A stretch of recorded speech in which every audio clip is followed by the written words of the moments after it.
Hello dear friend, तो आज आप लोग लेकर आ गया हूँ क्लास 12 का हिस्ट्री का बीबीए ऑब्जेक्टिव क्वेश्चन है, जो आपके एग्जाम के दृष्टि से अति महत्वपूर्ण क्वेश्चन है। तो बिना देर किए बिना चलते हैं वीडियो की तरफ, जिसका एक नंबर क्वेश्चन है। यहाँ पे क्या बोल रहा है? एक नंबर क्वेश्चन है कि सिंधु सभ्यता का क्षेत्रफल किस आकार का था बच्चों। तो इसको याद रखिएगा, जो सिंधु सभ्यता का क्षेत्रफल था वो त्रिभुजाकार आकार का था। तो एक का आंसर बच्चों डी होगा, त्रिभुजाकार। अगले क्वेश्चन की तरफ चलते हैं दोस्तों। 2 नंबर क्वेश्चन ये रहा। 2 नंबर क्वेश्चन है, किस धार्मिक ग्रंथ को जंगल का किताब कहा गया है बच्चों। तो इसको याद रखिएगा, ये कहा गया है अरण्य को। तो इसका आंसर बच्चों होगा डी। दो का आंसर डी होगा, अरण्यक। अगले क्वेश्चन पर चलते हैं। अगला क्वेश्चन है, सिंध का बाग किस स्थल को कहा जाता है बच्चों। इसको याद रखिएगा, सिंध का बाग बच्चों मोहनजोदड़ो को कहा जाता है। तो 3 का आंसर बच्चों ये होगा, मोहनजोदड़ो। अगले क्वेश्चन तक बढ़ते हैं। अगला क्वेश्चन ये रहा 4 नंबर।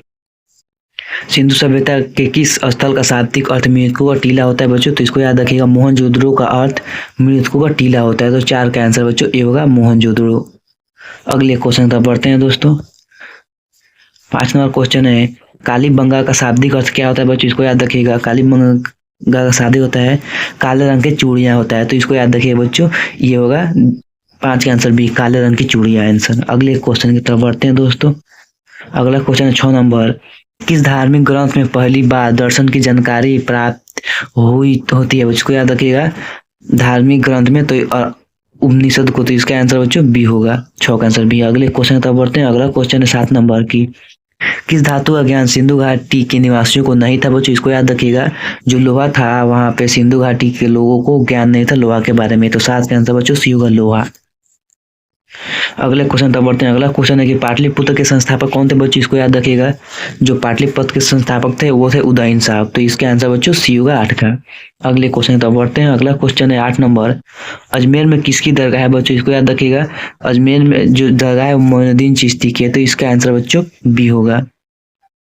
अगले क्वेश्चन तक बढ़ते हैं। अगला क्वेश्चन 10 नंबर की, शेर शाह ने चौसा के युद्ध में किसे पराजित किया था बच्चों। इसको याद रखिएगा, शेर शाह ने हुमायूं को हरा दिए थे। तो 10 का आंसर बच्चों बी होगा, हुमायूं। अगले क्वेश्चन तब बढ़ते हैं। अगला क्वेश्चन है 11 नंबर।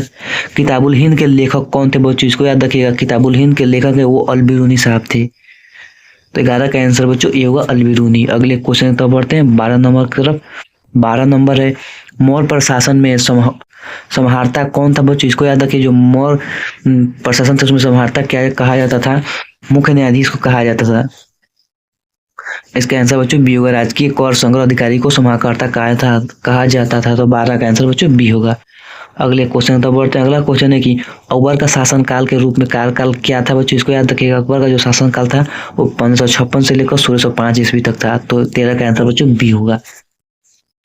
अगला क्वेश्चन ये रहा 14 नंबर के, मनसबदारी प्रथा की शुरुआत किसने की थी बच्चों। इसको याद रखिएगा, मनसबदारी जो प्रथा थी उसको शुरू करने वाले थे अकबर साहब थे। तो 14 का आंसर बच्चों सी होगा, अकबर। अगले क्वेश्चन तब बढ़ते हैं बच्चों। अगला क्वेश्चन है 15 नंबर की, किस मुगल शासन ने दास प्रथा समाप्त किया था बच्चों। इसको याद रखिएगा, अकबर साहब ने दास प्रथा को समाप्त कर दिए थे। तो इसका आंसर बच्चों बी होगा, अकबर।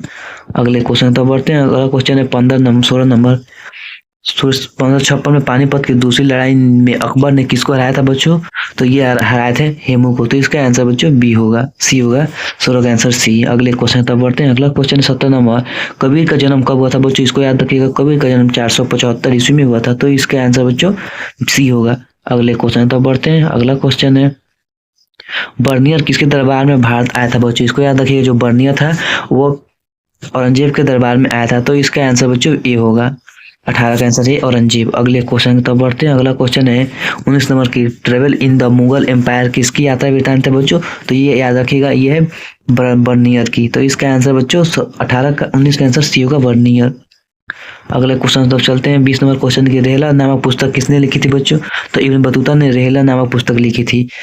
तो 20 का आंसर बच्चों बी होगा, इब्न बतूता। अगले क्वेश्चन की तरफ बढ़ते हैं। अगला क्वेश्चन है कि अकबर के काल में भूमि को कितने वर्गों में बांटा गया था बच्चों।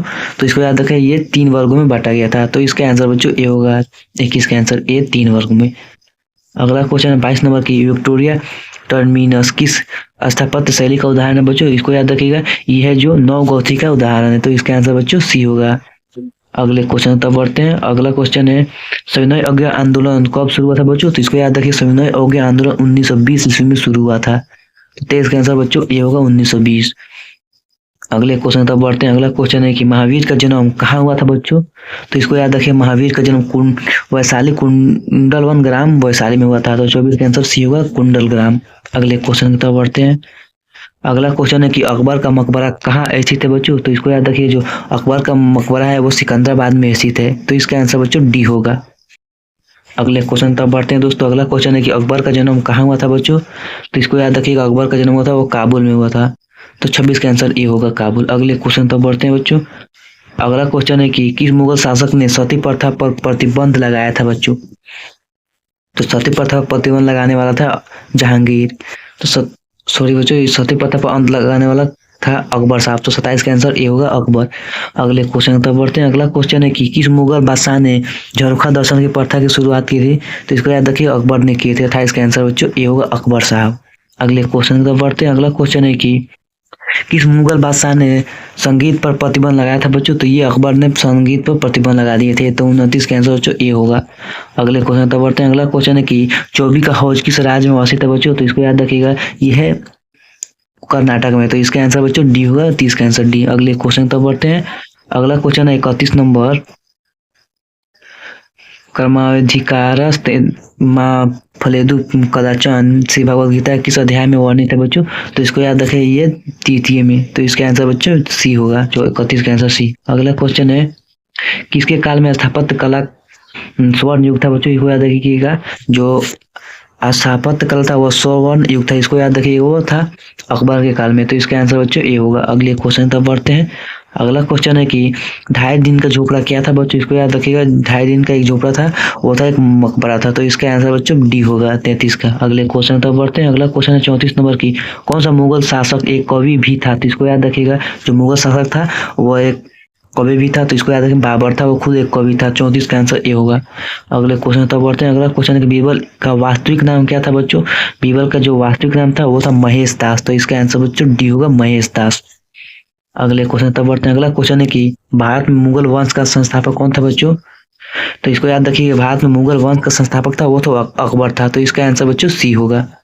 अगले क्वेश्चन तब बढ़ते हैं। अगला क्वेश्चन है कि लखनऊ में विद्रोह का नेता किसने किया था बच्चों? इसको याद रखिए, लखनऊ से वो करने वाले थे हजरत महल साहब ने किए थे। तो 37 का आंसर बच्चों सी होगा, हजरत महल। अगला क्वेश्चन तब बढ़ते हैं। अगला क्वेश्चन है कि भोटिक हॉल किसकी देन थी बच्चों? इसको याद रखिए, जो भोट इसका देन थी तो हैमिल्टन की थी। तो इसका आंसर ए होगा। अगले क्वेश्चन तब बढ़ते हैं। अगला क्वेश्चन कि भारत का सरताज किसे कहा गया है बच्चों? तो भारत का सरताज मुंबई को कहा गया है।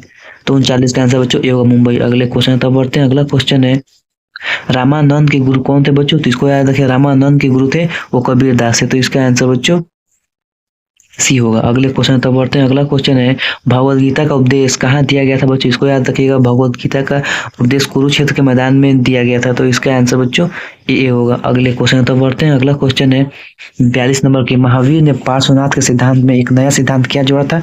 तो इसको याद रखिए, ब्रह्मचर्य का सिद्धांत जोड़े थे। तो इसका आंसर बच्चों बी होगा, ब्रह्मचर्य। अगले क्वेश्चन तब बढ़ते हैं।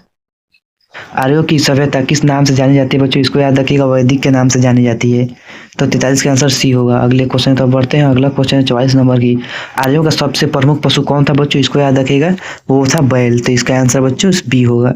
अगले क्वेश्चन तो बढ़ते हैं। अगला क्वेश्चन है पानीपत की प्रथम लड़ाई कब हुई थी बच्चों? तो 1526 ईस्वी में पानीपत की प्रथम लड़ाई हुई थी। तो 45 का आंसर बच्चों बी होगा। अगला क्वेश्चन है मुगल काल में वसूला जाने वाला कर क्या था बच्चों? इसको याद रखिए, यह था एक जकात था। तो इसका आंसर बच्चों 46 का बी होगा। अगले क्वेश्चन तब बढ़ते हैं। अगला क्वेश्चन है कि सुलह कुल का शाब्दिक अर्थ क्या होता है बच्चों? तो सार्वभौमिक शांति होता है सुलह कुल का मतलब। 47 का आंसर सी होगा। अगले क्वेश्चन तब बढ़ते हैं। अगला क्वेश्चन है कि सिखों के 10वें एवं अंतिम गुरु कौन थे बच्चों? इसको याद रखिएगा, गुरु गोविंद सिंह थे। तो इसका आंसर बच्चों सी होगा, गुरु गोविंद सिंह। अगले क्वेश्चन तब बढ़ते हैं बच्चों।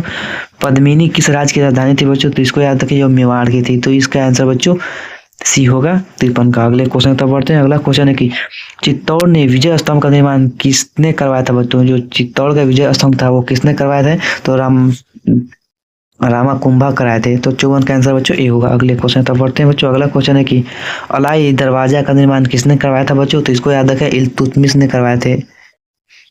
तब 55 का आंसर बच्चों ए होगा, इल्तुतमिश। यहाँ तक बच्चों आप लोगों का 55 को ऑब्जेक्टिव था, जो BBI ऑब्जेक्टिव था, जो आपके एग्जाम के दृष्टि से अति महत्वपूर्ण था, जो करा दिया हूँ। ये बार बार आने वाला प्रश्न था। वीडियो अच्छा लगा तो लाइक और सब्सक्राइब जरूर कर दीजिएगा। तब तक मिलते हैं बच्चों नेक्स्ट वीडियो में, तब तक के लिए धन्यवाद।